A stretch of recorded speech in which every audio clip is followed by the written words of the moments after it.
that rage, that's not a reactive secondary emotion. That's a primary emotion, rage.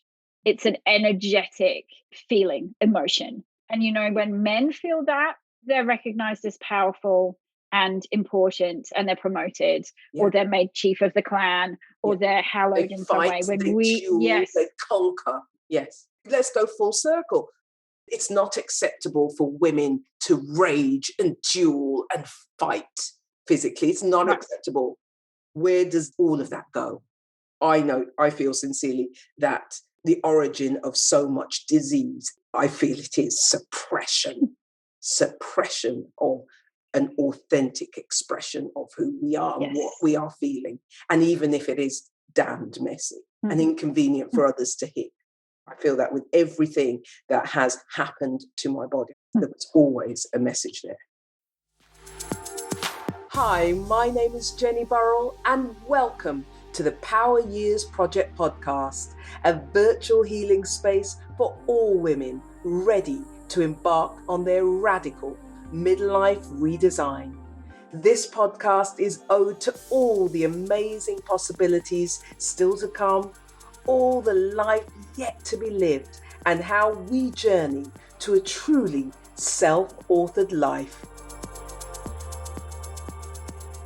So, I know that if you've clicked play on this podcast, I really do not need to explain to you the concept of mood change in midlife, also known as MenoRage, angry woman syndrome, or as I like to call it, midlife rage, because it basically does what it says on the tin.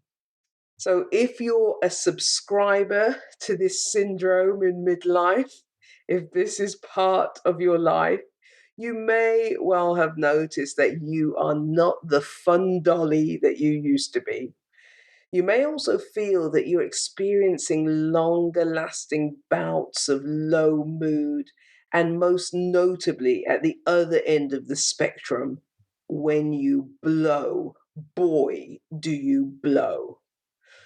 So this first part of this episode 2, is dedicated to taking a look at the science, and that is the science made simple, of what's happening on a biological level that's contributing to this change in mood and possibly your newly acquired episodes of rage.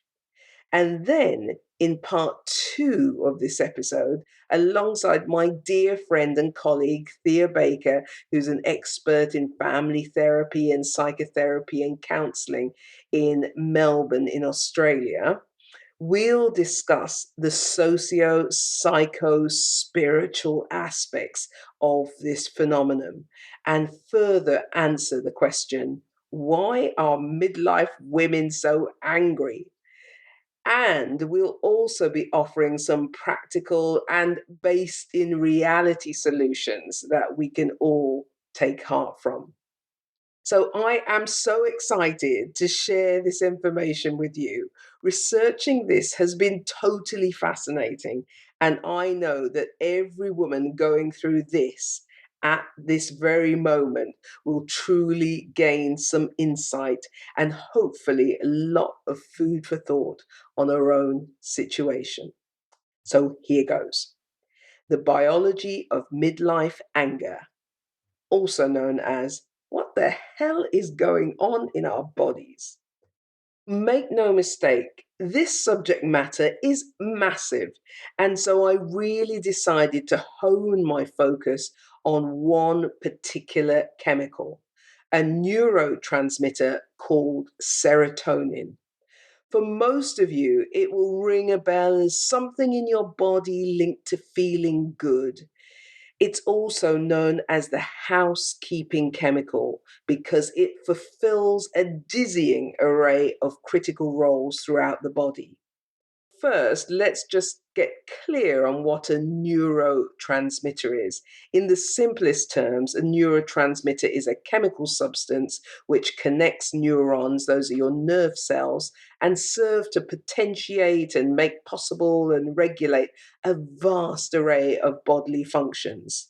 So, serotonin is involved in regulating appetite, temperature, energy balance, platelet coagulation, bone remodeling, sleep cycles, emesis, that's vomiting, the inflammatory process, and sexual behavior. And I could go on and on and on with that list. But for the sake of this topic and the podcast, we're interested in serotonin's role in mood regulation.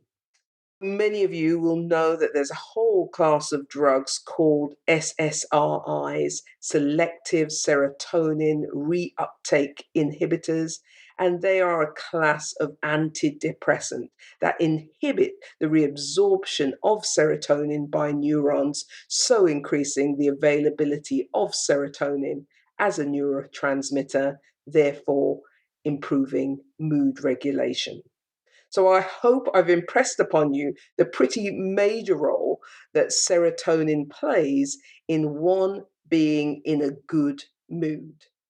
So now we're going to focus on literally a perfect storm of changes that occur during the midlife transition years and how they potentially contribute to the biological change in our mood, so that the next time your partner or your kids or your colleagues accuse you of being unreasonable, and you know that, the unreasonable woman, you now have concrete facts for you to clap back with, such as, well, you do know the link between declining estradiol and serotonin, and also poor gut health and chronic stress and low vitamin D and sleep deprivation and the fact that I've just become a vegan. All right, so let's go.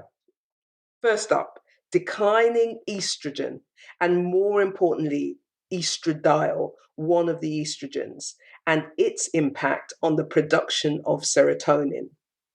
Ultimately, and in short, estradiol is part of the production mechanism for serotonin.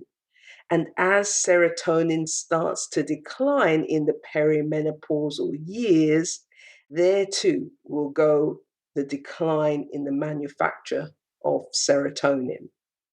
Next up, gut dysbiosis and its effect on the production of serotonin. Our gut bacteria also produce hundreds of neurochemicals that the brain uses to regulate mental processes such as learning, memory, and mood. Gut bacteria manufacture about 95% of the body's supply of serotonin. And so we can logically deduce, and science has shown us time and time again, that poor gut health is intimately linked with poor mental health.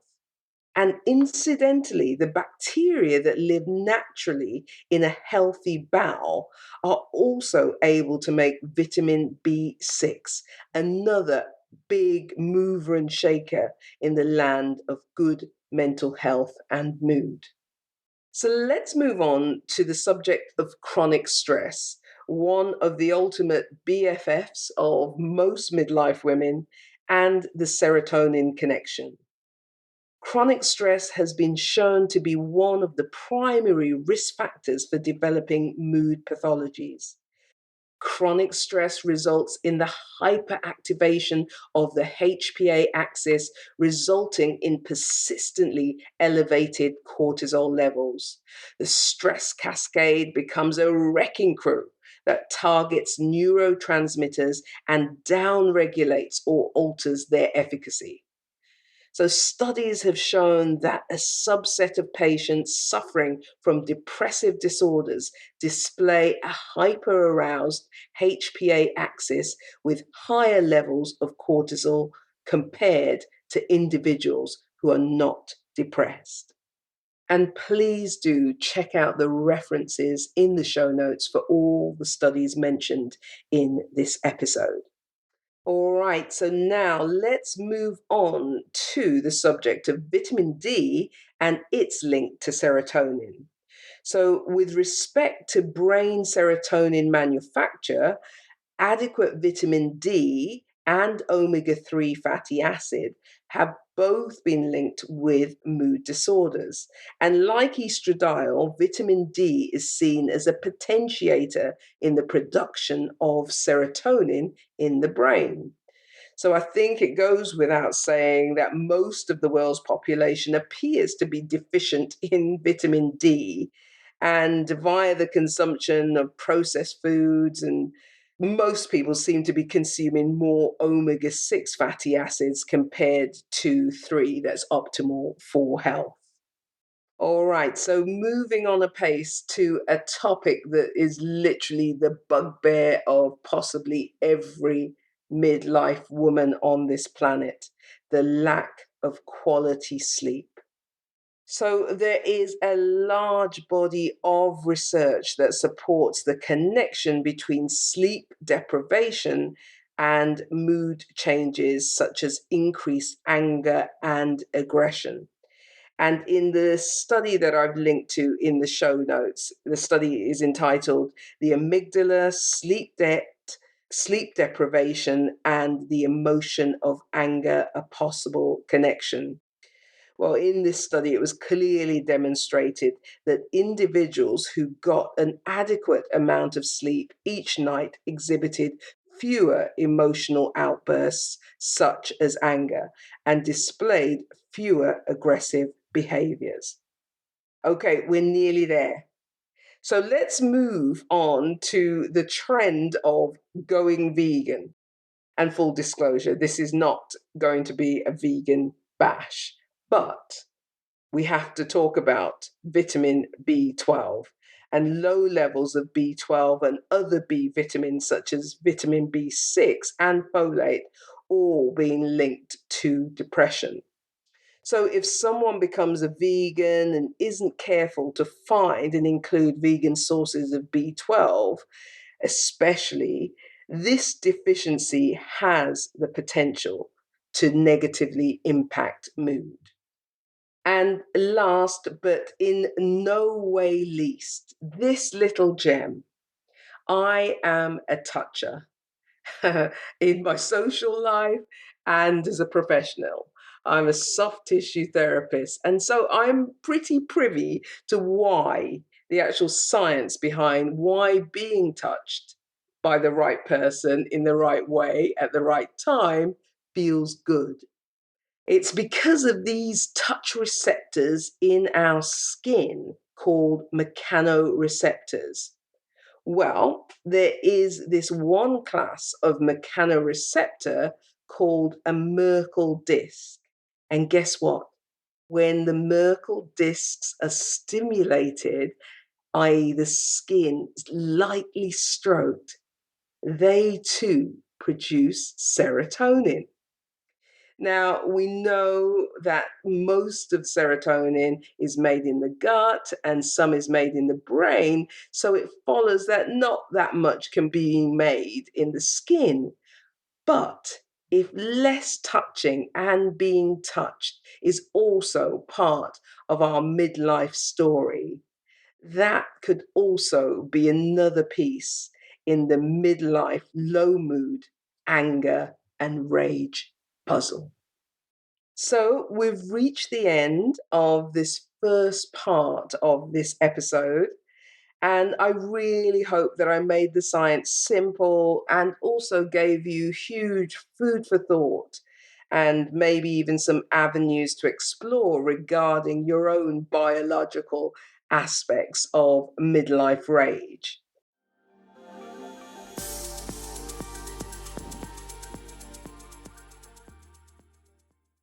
Hello, everybody. Welcome to part two of this exploration of midlife rage. And today I have with me somebody who I have the most immense respect for. This is Thea Baker, and she is a counselor and somatic psychotherapist based in Melbourne. And I'll leave Thea to introduce herself, and then we are going to dive deep into the psycho-social spiritual aspects of midlife rage. Over to you, my love. Oh, thank you so much, Jenny. Yes, so I am an English person in Melbourne. I've been here now for, I think, getting on for 11 years, and it feels like several lifetimes worth have been lived down here. And a bit like you, Jenny, spent a lot of time in the mainstream health and fitness industry. And then through a whole bunch of interesting lived experience, got to a place where trauma became a real fascination of mine, if that's not an unusual thing to say. I spend a lot of time doing individual counseling and psychotherapy, and also lots of couples work, interestingly, but very much with a trauma bias. And by trauma, I mean that in the very broadest sense of the word, not just, army vets and that kind of thing, but lots of complex trauma, lots of childhood attachment wounding, lots of relationship trauma. How does that play out in our adult relationships?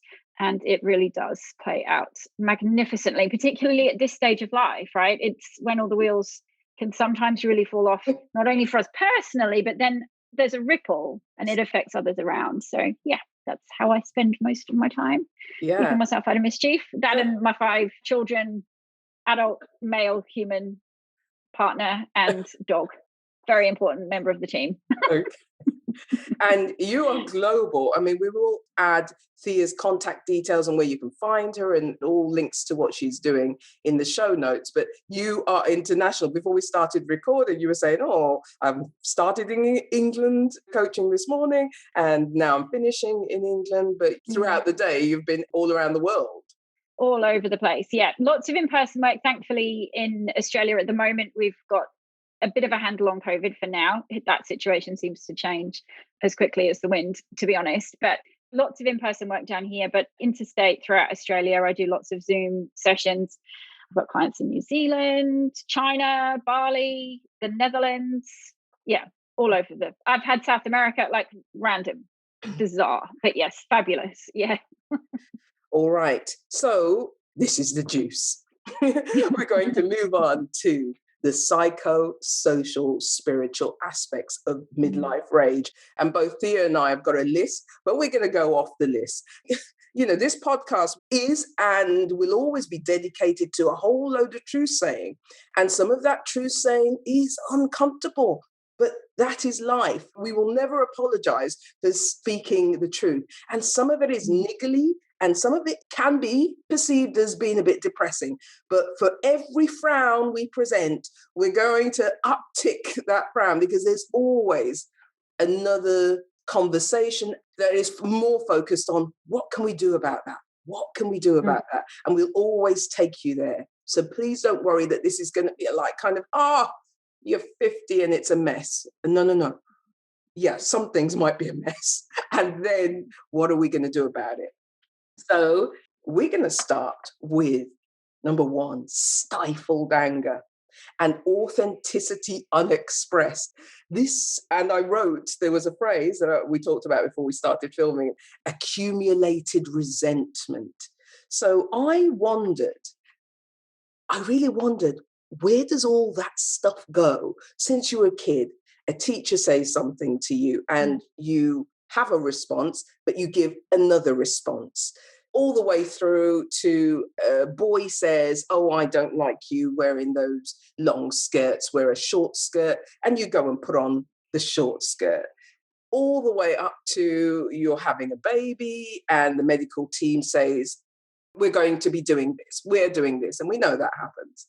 And you stifle down what you want to say and acquiesce. So I've just finished watching Bridgerton, and that was literally the perfect example of this stifled rage and anger and a lack of authentic expression. What are your thoughts on this, Ms. Baker? Well, that's an interesting one. Actually, do you know what? Authenticity is one of my hard and fast values. And I think that, interestingly, you talk about the uptick. I want to go to the uptick first. Okay. Which might seem a bit arse about face, but I think that one of the most pivotal things for me as a midlife 40-year-old, 45-year-old, I'm coming to terms with 45. It's very soon. It's like imminent. Like, oh, that's a bit spiky. Was when I recognized where all of the discomfort was sitting, and it was when I didn't know why. I knew something wasn't right, but I didn't know why it wasn't right. And it wasn't right because I hadn't figured out what my values were and how I wanted to show up in this world. And that's what we spend an awful lot of time doing, is stifling, that squashing down. It's like what you do to tin cans before you recycle them, right? Like we squash them like cars, like those giant great big cars squashed into this tiny little cube. That's what happens year after year after year. And that's where that discomfort comes from, is that at a particular point, midlife being that time, because I believe we have the capacity to get to the brain space to go, hang on, something's not quite right. And I've known it's not been quite right for a really long time, but I've been too busy. And now I know it. And now I've got time to figure that out. And it often comes exploding out, like things get super funky. But being able to kind of tether that and go, this feels really uncomfortable. And this feels really uncomfortable because I've been living by somebody else's values for all of this time. I have been conforming to what other people wanted me to show up as, how other people chose to see me because I'm a white cis female and show up in that space, which got me access to things and places and spaces and platforms to be able to speak from. And I was acceptable in those spaces, but I was still painted in this way. And if I behaved appropriately, because that's how, everybody thought I should behave, then that path was even smoother.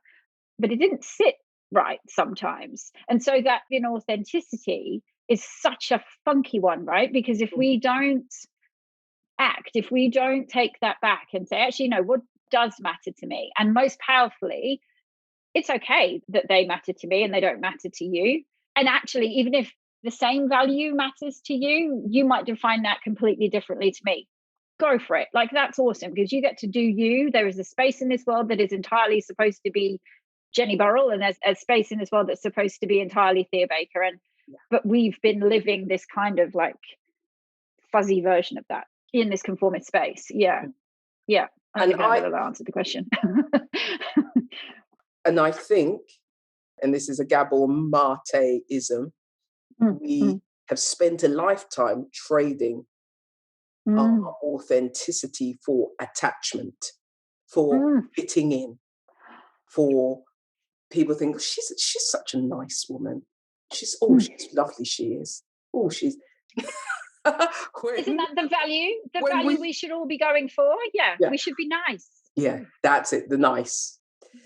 So I believe that when you have your epiphany, that, as you said, life starts to change, life starts to slow down. You now have more space. You're not shoulders deep in childcare, and you have a chance to kind of look at where we're at. And when you're at 50, you like get to the edge of the cliff. I can say this with great authority. Get to the edge of the cliff and you are stood there and it's like, whoa. And I think at that moment you do say, where am I going here? And if there's lots of stuff that you have not been happy about, suddenly, as you said, I love the phrase, it starts to get a bit funky. You can't rest with it anymore. All right. So that leads perfectly to woman's changing role in the family and moving from that intense, super hands-on child caring role to having kids leave home, unless you're like me, who is like 51 with a 7-year-old. It's going to keep you young, Jenny. It's going to keep you young. Whatever. So the empty nesting. And that then literally lighting a flame underneath the... Well, the empty nesting, the adjustment phase that comes with if you've had children and having teenagers in your house, I mean, you're going to have this fun to come, but what's it? I nearly swore and I was very restrained. I hope you appreciate that. What's it is what I could come up with, which I'm impressed that I can still bring that Englishness out of somewhere. And especially girls, they call you on stuff and they will, not in a disrespectful way. I have very respectful daughters and stepdaughters in my world, but there is something that they look at you and suddenly they're the ones that are shiny I'm loath to use the word nubile, but it's there. They're the ones that are all shiny and perky and have all the energy in the world. And literally in, I don't even know, 2 years, I've gone from being someone that I was looked up to somebody who literally has one purpose in life, which is, can I use your hair straighteners? With a side of, how do you do that eyeliner again, Mum? Can you just show me? That's the only value that I have. And it's like, okay, well, that gives me some freedom, because now you're not looking at me all the time to be this amazing role model, because you got that stuff apparently, like they think they have, right? So you just let them, give them a long enough rope. So there's that stuff happening. And then, so that gives you a bit more wiggle room. And it goes, okay, well, I can reinvent myself. So she calls me a hippie all the time, my daughter. She's like, you're such a hippie. Can you put the crystals away? Because I'm sitting here holding my little worry stone. Why are you a hippie now all of a sudden? I'm like, I'm not all of a sudden. Yeah. That's probably been hanging around for a while. You just have been too busy being a kid to notice. Now suddenly you'd like to judge me on that. And then, and then you also have like aged parents at the other end of the spectrum. So suddenly you start to get a bit of release on one side, but on the other side, you have an additional pressure, and suddenly there's complexity and there's tension there.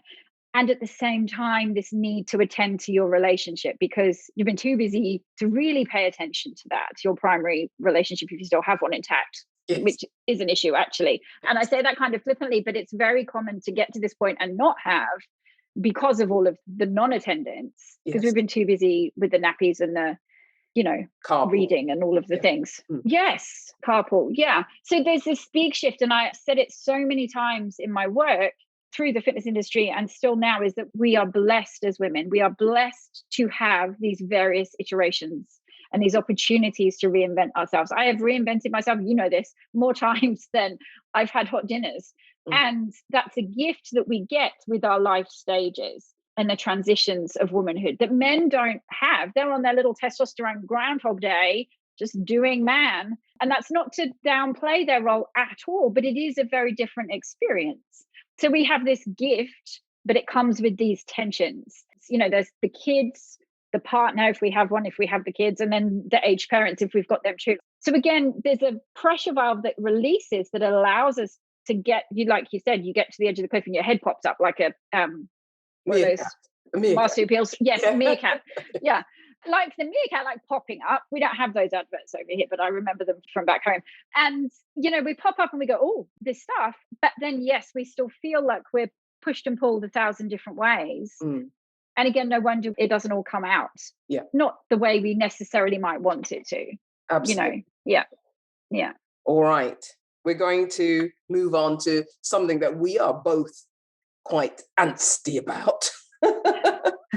Changing body shape, weight, and I have to talk about this, a wardrobe of clothes that she's hoping to get back into, and the frustration of doing what she's always done, but it doesn't seem to be working anymore regarding diet and exercise.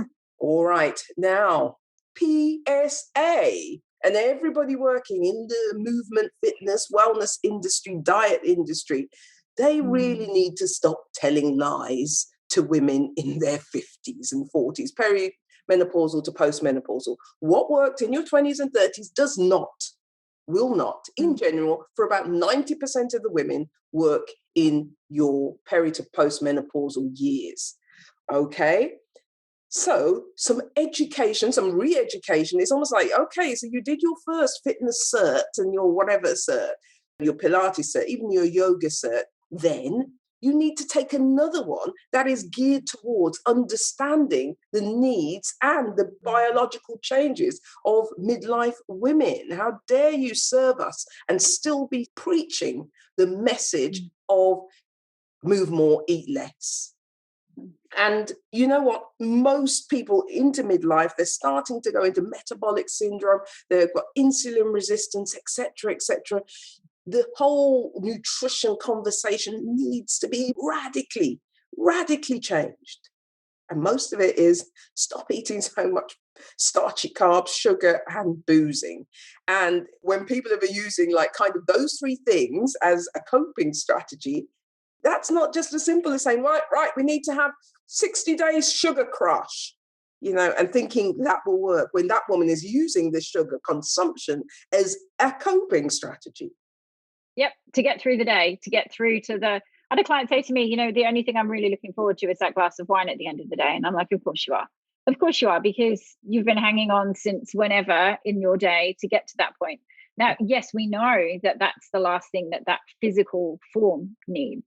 But how many women are in that space of, I don't even know how to wind this down, this frenzied state of constantly, it's a nervous system in absolute distress. And until we learn to tune into our nervous system and settle that, there ain't enough wine to keep, thank God France is busy in wine production, but there's still not enough for all of the midlife women that need it. And they don't need it. They need to settle the nervous system. They need to attend to what their nervous system is telling them.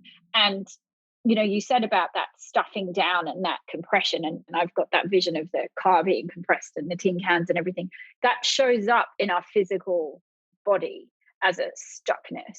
When I'm doing my work with clients, I talk every day about emotions and feelings, and I'll be like educating them on what those feelings are, because it's broader than just happy, sad, angry, afraid, right? We've got emotion wheels to help with this, right? And I get them out frequently. There's another feeling there somewhere. I think we just need to connect to that. What is that?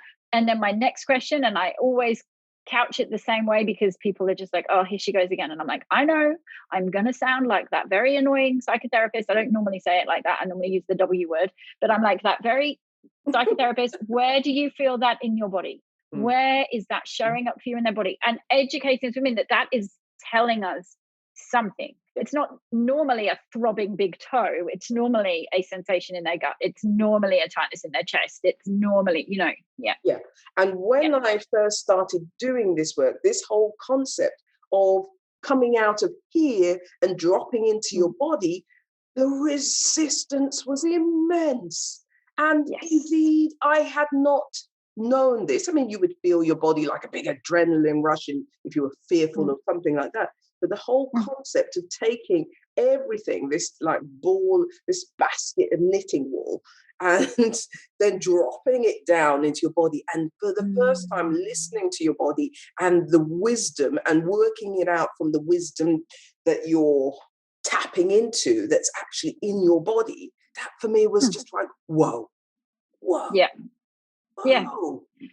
it's the other way. It's bottom up every time.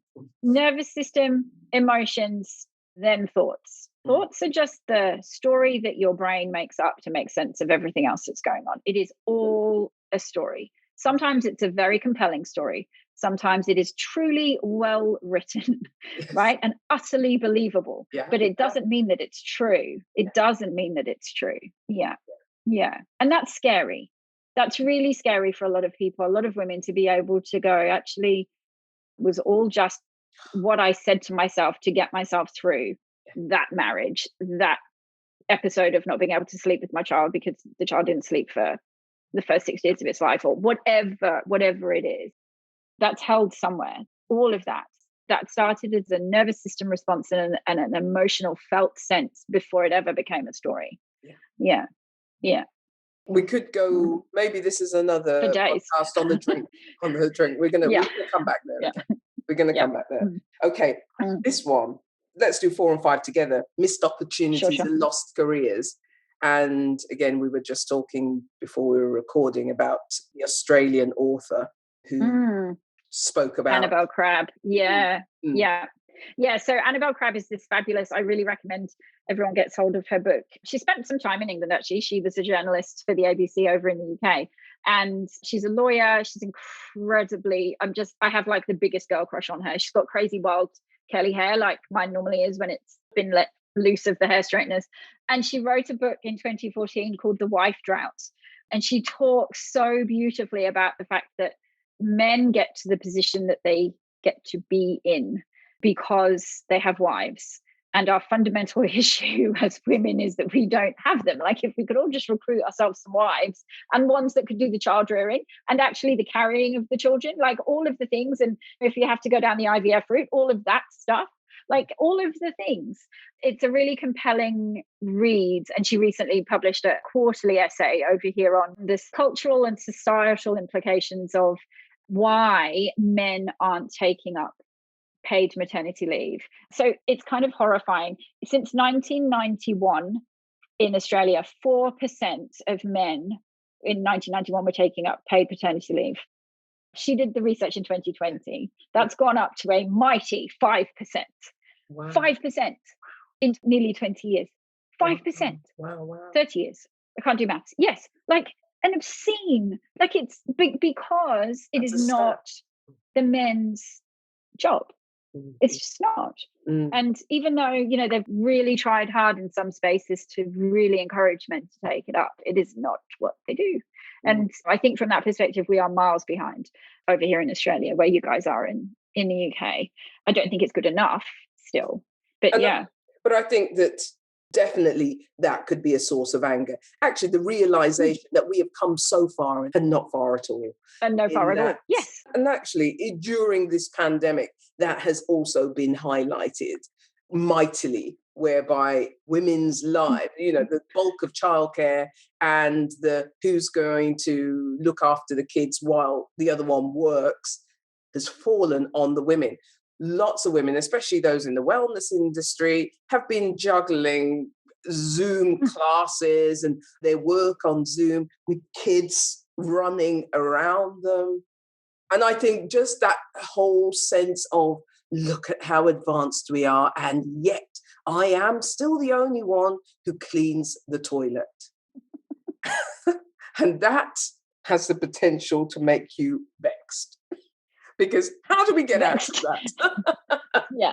And I could so start on that, and I'm going to restrain myself, because then otherwise I just get very ranty, and then we'll both be on soapboxes and everyone will be like going, could you just get down now, ladies, just settle.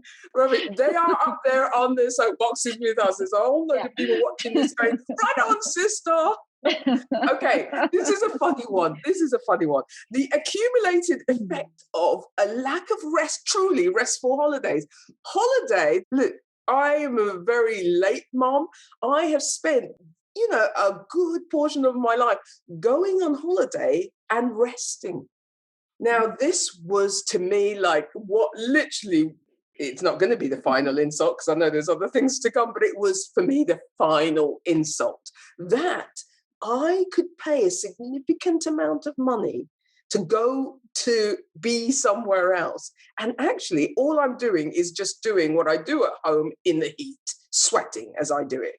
And the thought of maybe for kind of the next decade, I will never go to the Crane in Barbados and park my behind and drink pina colada. You know, it's still not sunk in, actually. It's still not sunk in. So basically, I think it dawns on many women, wow, I've got a 24/7, 365 day a week role here in the home. And also any home that we might go visit. Like, you know, you don't go away overnight with a baby. You just don't, because you may as well go for a week, because it requires as much stuff, right? And planning. It's the thinking, it's the mental load. I think that is the thing that we talk about, that burnout sense. It's that mental utter depletion that comes from having to think about all of the things. Like, you know, we had a delightful snap lockdown for 5 days, which I know will seem laughable to you lovely lot over there in England right now, but we did do our hard yards last year. We did do 6 weeks that turned into 16 weeks, and it was all lies, and it just felt like we were never going to get let out. So I do fully empathize with where you guys are at right now.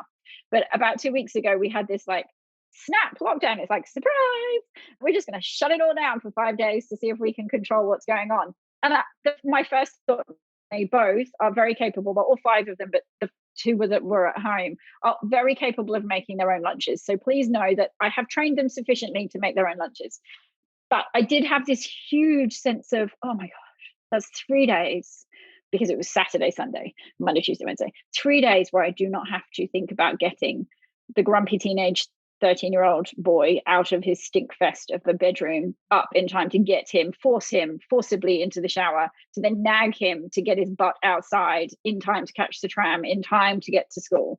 Never mind to have the argument about the hair straighteners with the teenage daughter, to then have to drive her because there's no way of her getting on public transport. Like, it's all of the extra thinkings. And then, have you got your sports again? Because they do forget. And it is still our job to remember, even though it shouldn't be, right? Everybody is capable of doing that thinking, but it has fallen to us. And so we keep doing it, right? Because they're still our babies, they're still our children, they're still the ones that we're supposed to nurture and like mother hen around. Yeah. All right. I'm going to move on. It's a thing. So, do you know what? This was an interesting, as I said, I'm the last person in the world to watch Bridgerton.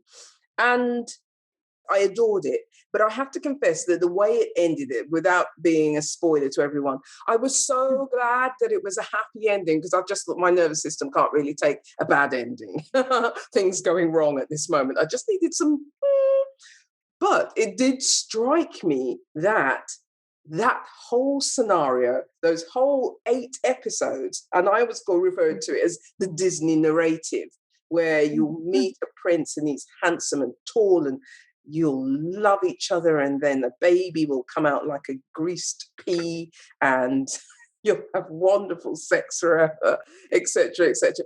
And that is what little children, little girls and boys, but more so girls, are sold literally from 3 years old. Younger, probably.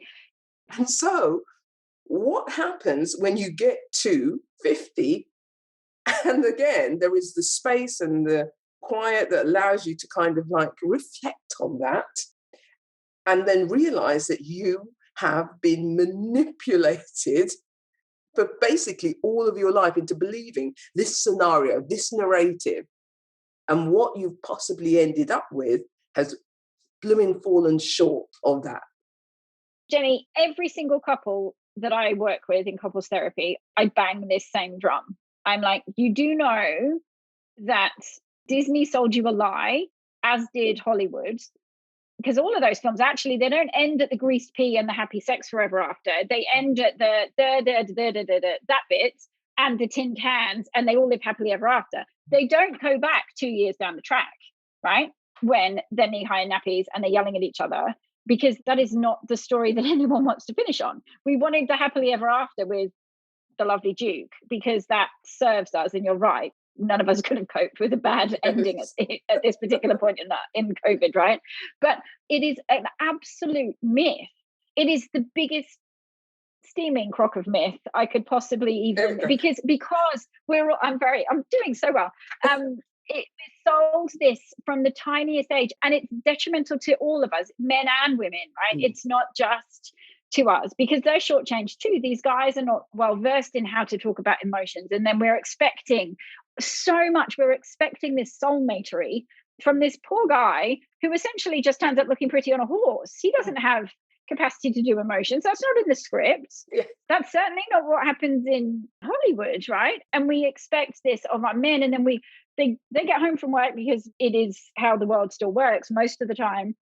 We're home doing the baby bit for at least a while after we give birth, and we want to chew their ear off, because we're just like, talk to me, be my person and connect to me and be all of the things that I need.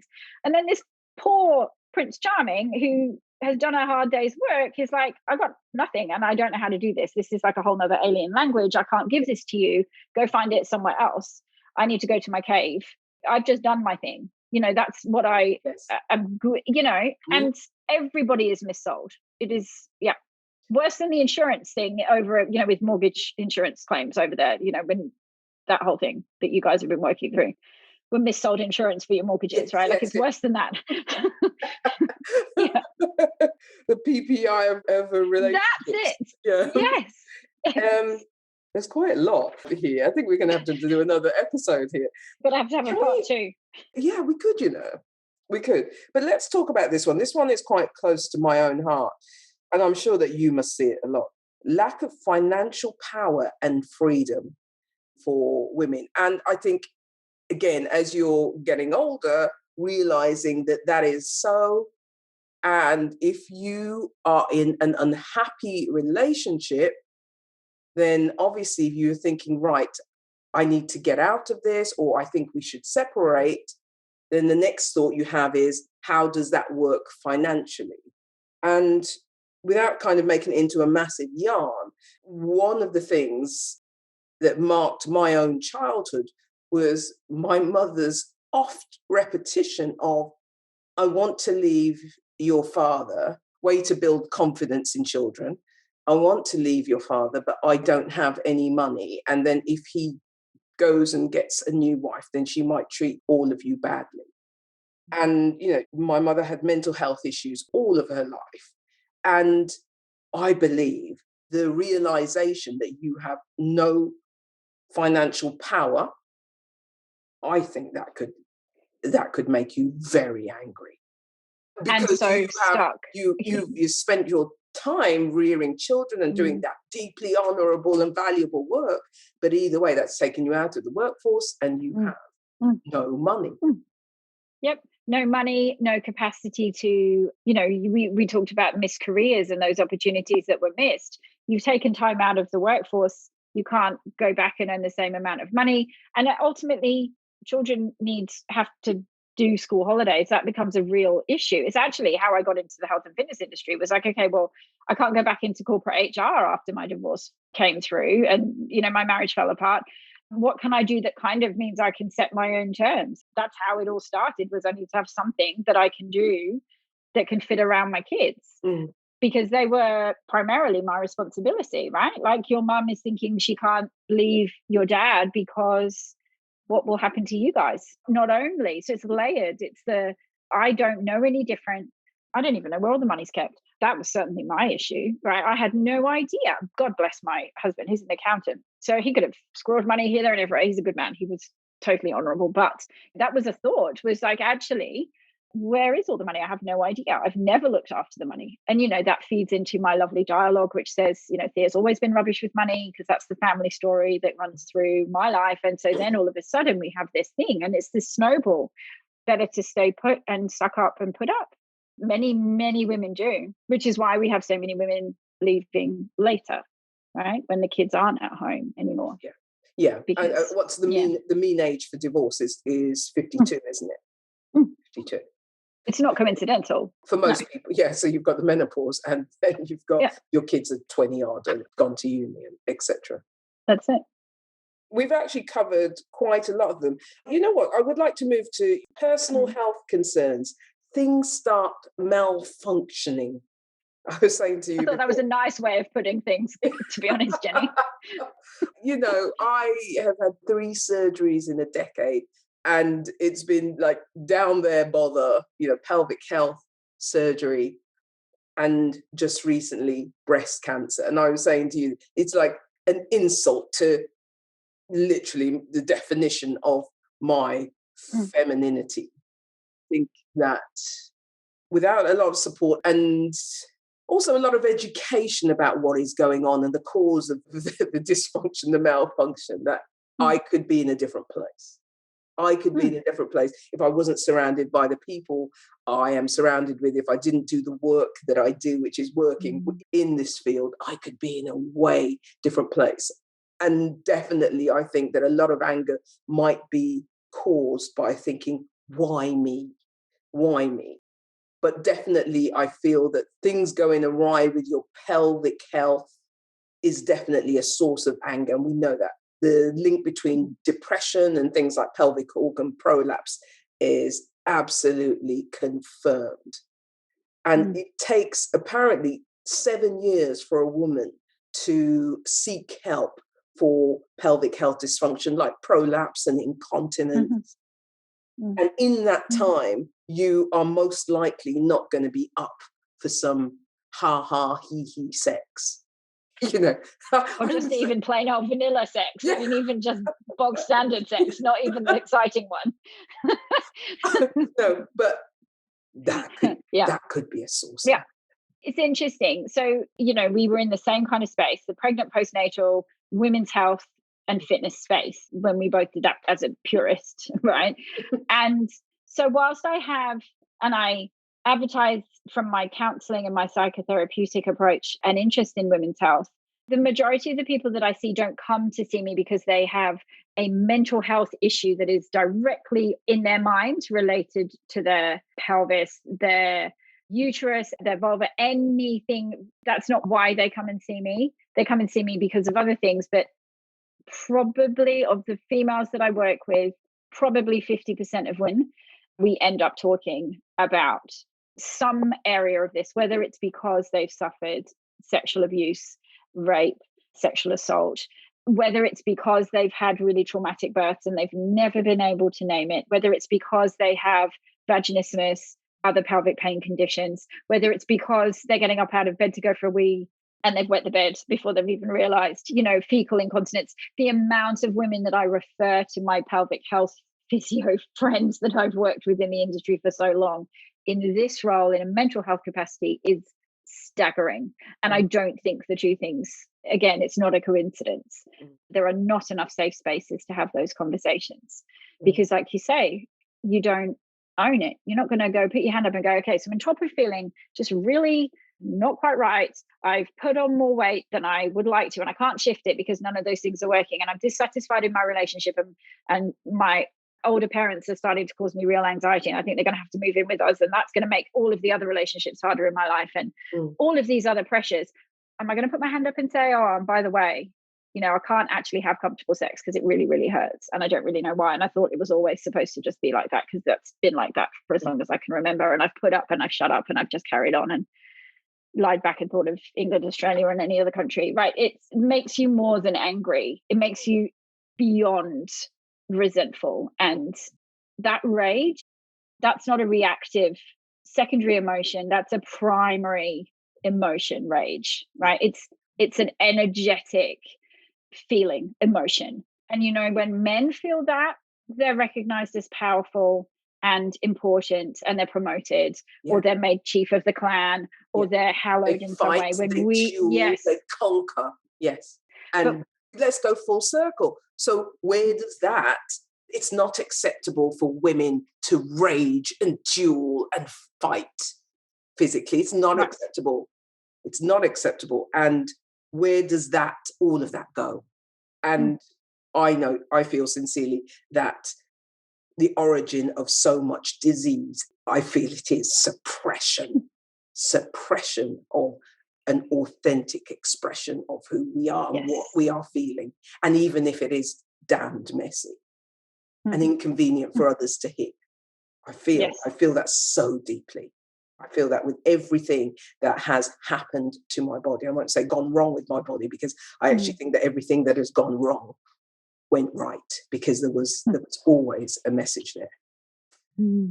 All right, listen, we're going to have to do another one, eh? But listen, let's talk about some of the good stuff that we can lead people to, that can help them to really start to dig in to those feelings of anger and rage. So my first choice is, let's start with this one. Maureen Murdoch's The Heroine's Journey. So if you follow Joseph Campbell, he has The Hero's Journey, which is kind of a masculine version of this. This is deeply feminine, this version. And one of the things that I encourage my clients to do is to have a severance ritual. A great severance ritual is to go through your downed wardrobe. And if you have lots of size 10 jeans and your backside is like edging towards 14, guess what? Get them out of the wardrobe, give them away, send them to the charity shop. But either way, can you see how energetically we're still holding on to, if I will get back down to a size 10. That, you think of that as just being such a very kind of like simple thought, that then runs through every single fiber of your day. You're eating whatever. Oh my gosh, I'm never going to get into those jeans again. I tell you what, get rid of the damn jeans and go and buy the size that you are and go live your life. So I think that whole thing of the severance ritual is very powerful. We'll put all of these in the show notes. This was important for me, a great read, and it's Burnout, and it's by two sisters, and I saw them speaking on a Brené Brown podcast, Emily and Amelia Nagoski, and they talk about completing the stress cycle. You've had a stressful day, and then doing wholesome activities, i.e. not drinking 3 glasses of wine, to complete your stress cycle. And they are, I'll just say very quickly, movement, exercise, breath work, positive social interaction, laughter, affection, drawing on the Gottfried couple's idea of the 6-second kiss, the 20-second hug, crying, and creative expression. There's a lot of research in this. This is heavy. She is angry, this lady. She is angry. So this is Rage Becomes Her, The Power of Women's Anger by Soraya Chamali. And boy, you will read this and you will get vexed. You will get vexed. But it's a big, fat old read full of a whole load of stats, but incredibly powerful. And of course, The Wife Drought from your Australian Annabelle Crabb. Yes. And we'll put all of these in. Yes.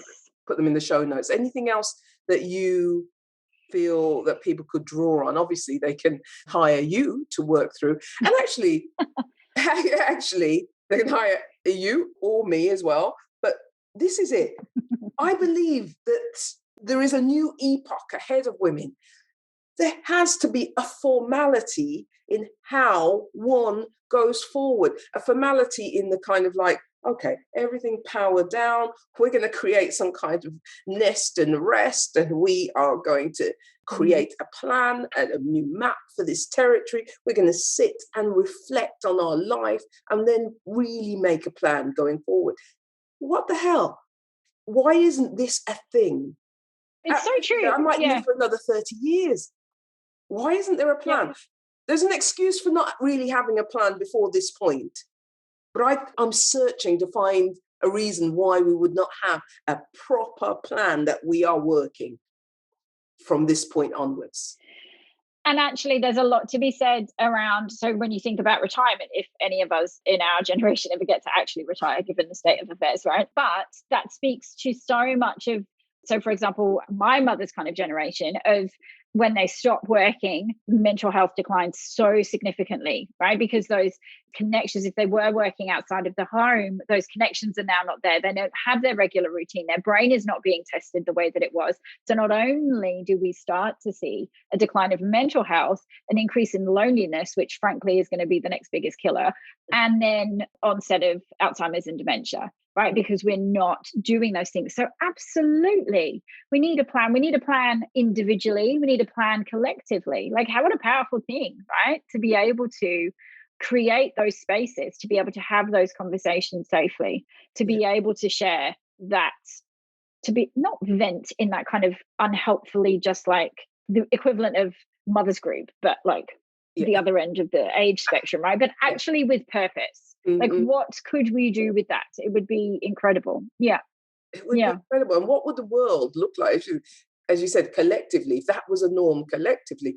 What does the world look like in 20 years when 50-year-old women now are getting their therapy, going to psychotherapy, doing the TRE, shaking out, 50 years of trauma? I have to be really careful just talking about TRE because I start doing my TRE, my body just does it all by itself now. So I have to be really I have to consciously settle the nervous system and then I just change my position of my feet, right? Because then it all just goes. But absolutely, like if we were working this stuff out rather than keeping it stuck in, it's why I do my work. It's why I show up every day, and because I love it and I feel so privileged to be able to work alongside, men and women, but mostly probably 85% of my clients are women, and to be able to create that release. I use the analogy all the time. It's like we've got the genie is out now, right? Like we're going to keep processing that. And so much is trauma. Like I know that, my partner flippantly kind of tucks at me and says, Thea, you see trauma everywhere. And I'm like, that's because most people have it and they just don't realize it yet. Even you, beloved man in my life, right? There's so much to be worked through. And if we miss those moments, it comes back and it shows up in all of that inflammation, in all of that ill health, all of it. Yeah. I could talk to you forever. I could talk to you forever. I really want to say a huge thank you to you for inspiring me on my transition, because I owe you a lot when I think of all the people who I'll go up on that list of they helped me make that decision to know that this was the right thing, the right way to go.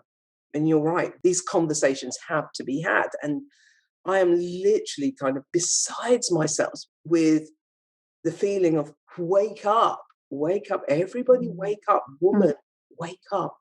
And I think all we can do is keep putting out good stuff, keep pushing the conversation and doing what we're doing individually. And eventually it will get over the hump. But I definitely think the wellness industry, the fitness, diet, wellness industry, if you are serving women in their 50s, they don't need to work out harder and eat less.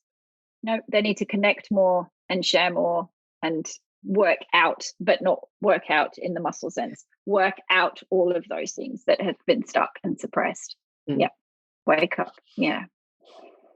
So powerful, Thank Jenny. you. You're amazing. You're amazing. And thank you. Everybody, I will put all of the things that myself and Thea referred to in the show notes, and obviously the contact details for Thea if you're a midlife or any kind of woman or a man watching this and you feel as if Thea is your jam. I would dearly encourage you to be in touch with her. All right. Bless you, darling. Thank you. Thank you. And thank you for staying up late, because it's damned late where you are now. Yes. It's bedtime, 9:45. Okay. All right. Thank you, everybody. Thank you. Bye-bye. Bye-bye. Bye. Thanks so much for joining me for another episode of the Power Years Project podcast. Don't forget, we've got lots going on the Facebook page, on Instagram, and on YouTube. And I'd love to see you there as well. Okay, take care for now. Bye-bye.